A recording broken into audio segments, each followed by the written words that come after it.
মানে আমি আপনি এখানে কথা কইতেছি, বাদাম খাইতেছি কন্টেন্ট, পিছন দিতে কেউ একটা নদীতে পুইরা মুইরা গেল ওইটাও কন্টেন্ট, মানে ডাল পুড়ে যেতেছে ওইটাও কন্টেন্ট, যা স্বামী স্ত্রী ঝগড়া করতেছে ভালোবাসতেছে সবই কন্টেন্ট। এইসব লোকজন এখন বুক ফুলায় আমার 3 লাখ ভিউ, আমার 5 মিলিয়ন সাবস্ক্রাইবার, কলা একটা দেয়ালে লাগায় রাখলো শিল্প, চায়ের কাপ একটা ফালায় রাখলো শিল্প। সে কইতেছে যে এতগুলি ডিকশনারি পয়সা দিয়ে কিনা ডেস্কে ডেস্কে রাখছি, বানান সন্দেহ হইলে তো একটু তো দেখবেন।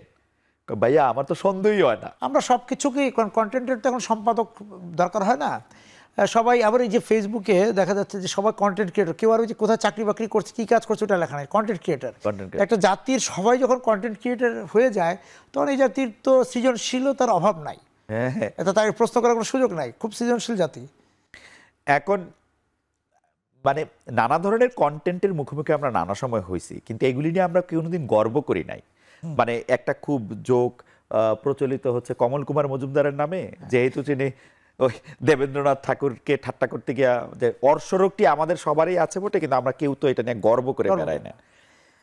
আমরা যে এই অর্শরোগটি নিয়ে গর্ব করে বেরিয়ে মহর্ষি হচ্ছি, এইটা কিন্তু আগেও ছিল, আগে ছিল, কিন্তু আগে যারা ছিল তারা নামটা লুকায় রাখতো। ধরেন আমি আপনি নরসিংদী যাইতেছি, কুমিল্লা যাইতেছি, 2 টাকার পত্রিকাটা কিন্তু সায়দাবাদ আসলেই হাতে পাইতাম, বা যাত্রাবাড়ি পার হইতে আগে একটা 2 টাকার পত্রিকা হাতে পাইতাম, যে 2 টাকার পত্রিকাটা খুব বেচা কেনাও হইতো। আমরা কিনতাম মূলত একটা বড়সড় টিস্যু পেপার হিসাবে, এই যে আমরা খাওয়ার এই নিজের শার্ট প্যান্ট বাঁচানোর জন্য, এগুলির জন্য, বাট আমরা একটু দেখতাম, কিন্তু এগুলির মধ্যে কোনো সম্পাদকের নাম থাকতো না। এবং এই সম্পাদক কোনোদিন আইসা দাবি করতো না যে ভাই আজকেই তো এই মাত্র আমি 1 লাখ কপি বিক্রি করে আসলাম, এবং এদেরকে আমরা কেউ কোনোদিন চিনতামও না। নিউজ প্রিন্টের ভাইরালিজম ওইখানে শুরু, ওগুলি আমরা কেউ চিনতাম না।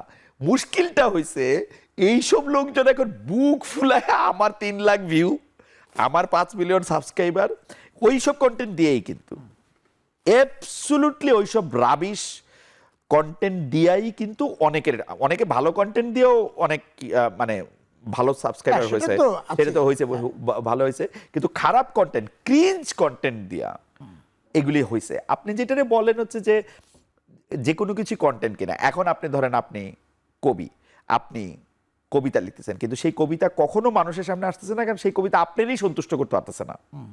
আপনারই সন্তুষ্ট করার পরে তো আপনি আরেক জায়গায় আনবেন।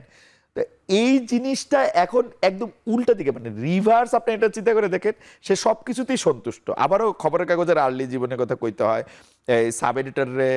সাব এডিটরের কপি যখন ডেস্ক এডিটরের কাছে গেছে, সে কইতেছে যে এতগুলি ডিকশনারি পয়সা দিয়ে কিনা ডেস্কে ডেস্কে রাখছি, বানান সন্দেহ হইলে তো একটু তো দেখবেন। ভাইয়া আমার তো সন্দেহই হয় না। এখন আপনি কন্টেন্টের ক্ষেত্রে তো কারো কোনো সন্দেহ নাই, সবই কন্টেন্ট। মানে আমি আপনি এখানে কথা কইতেছি, বাদাম খাইতেছি কন্টেন্ট, পিছন দিতে কেউ একটা নদীতে পুইরা মুইরা গেল ওইটাও কন্টেন্ট, মানে ডাল পুড়ে যেতেছে ওইটাও কন্টেন্ট, যা স্বামী স্ত্রী ঝগড়া করতেছে ভালোবাসতেছে সবই কন্টেন্ট। মানে আপনি আলাদা করে না, মানে একটা তো আছে যে বাইরের পৃথিবী একদম, মানে শোবার ঘর পর্যন্ত। হ্যাঁ, অ্যাবসলিউটলি। আমার কাছে আবার মনে হয় ইনারা মনে হয় সবচেয়ে স্মার্ট, এনারা যারা আছে। কারণ আমি দেখতেছিলাম, আমার একটু শিল্প সাহিত্য নিয়ে একটু আগ্রহ আছে, মানে আমি পারি না দেখেই আগ্রহটা একটু বেশি। তো ওইটার ক্ষেত্রে প্রশ্ন আসছে যে কোনটা শিল্প। এখন সর্বজন একটা কথা মানছে যে সবই শিল্প, মানে আইতে যাইতে আপনার এই ক্যামেরাও শিল্প, কলা একটা দেয়ালে লাগায় রাখলেও শিল্প, চায়ের কাপ একটা ফালায় রাখলেও শিল্প, আপনার এরকম গালে হাত দিয়ে একটা ছবি তুললে ওইটাও শিল্প, মানে সবই শিল্প। শিল্পের বাইরে এই পৃথিবীতে কিছু নাই। তো ওরা মনে হয় এটা শিখছে যে আসলে সবই আর্ট। খালি এখন আপনি সাহস করে বুক ফুলে এটা আপনার দেয়ালে দিয়ে দিবেন, এবং আপনার যদি বেশ কিছু একটা মানে ফলোয়ার গোষ্ঠী দাঁড়িয়ে যায়, তাহলে আর কিসের পিকাসো, তাহলে সেই পিকাসো কিসের দালি, কিসের নতুন এক শিল্প, মানে রেনেসার জায়গায় আমরা না। হ্যাঁ, এইটা আপনি কইতে পারেন, এইটা সাংঘাতিক রেনেসা, এবং এটা এক ধরনের ওই যে মানে এলিটিজমের মানে একদম সেই ক্ষেত্রে যে উঠার আঘাত। আমাদের যে ওইটা তো একটা বিষয় যে হ্যাঁ আমরা সবকিছুই কন্টেন্ট ভাবছি, আমাদের যাপিত জীবনে সবই কন্টেন্ট, কোনো কিছু বাদ নাই, কিন্তু এতে এটা মনে হচ্ছে না যে আমাদের দশকারী যদি চিন্তা করে, কবিদের যেমন দশকারী ভাগ করে, সেই দশকারী বুদ্ধিবৃত্তিক যে জায়গাটা একটা জাতির তো একটা ইংরেজিতে যদি আমি বলি ইন্টেলেকচুয়াল একটা জায়গা আছে, সেই জায়গায় আমি আসলে কোথায় যাচ্ছি না তো কোথাও। হ্যাঁ আমি তো মানে আমি কি আমার পতন বা নিমজ্জন হচ্ছে না, ওইটাও তো আসলে নিমজ্জন না উড্ডয়ন, এইটাও বোঝার ক্ষমতা এখন আর আমার নাই, এবং আমি এটা বুঝতেও চাইতেছি না। আমি আমার ইচ্ছা পারলে ঠেকাও, আমরা একটা পারলে ঠেকাওর যুগে আছি, কিন্তু হ্যাঁ আমার ইচ্ছা এটার আমি মনে করতেছি আমার।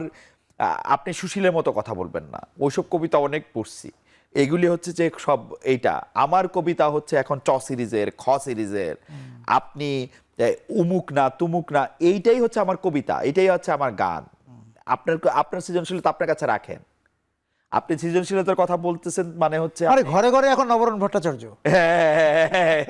হ্যাঁ, ঘরে ঘরে নবরণ ভট্টাচার্য, ঘরে ঘরে আপনি ঘরে ঘরে সব বিদ্রোহী শিল্পী, এবং কেউ কারো শোনা দরকার নাই তো। আমি ওই দিন একটা অনুষ্ঠানে গেছি, মানে ছিলাম, সেই অনুষ্ঠানে আমেরিকাতেই, তো সেই অনুষ্ঠানে পাকে চক্রে আমাকেই আসলে মূল আলোচক বলা হয়েছে, কিন্তু আমাকে বলা হয়েছে যে আমি মূল আলোচনায় যাওয়ার আগে আরো কেউ কেউ কথা বলবে।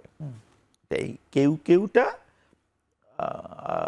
100, মানে ওই অডিটোরিয়ামে ছিলেন হচ্ছে 165 জন, কথা বলছেন 164 জন, দুইজন আবার চলে গেছে।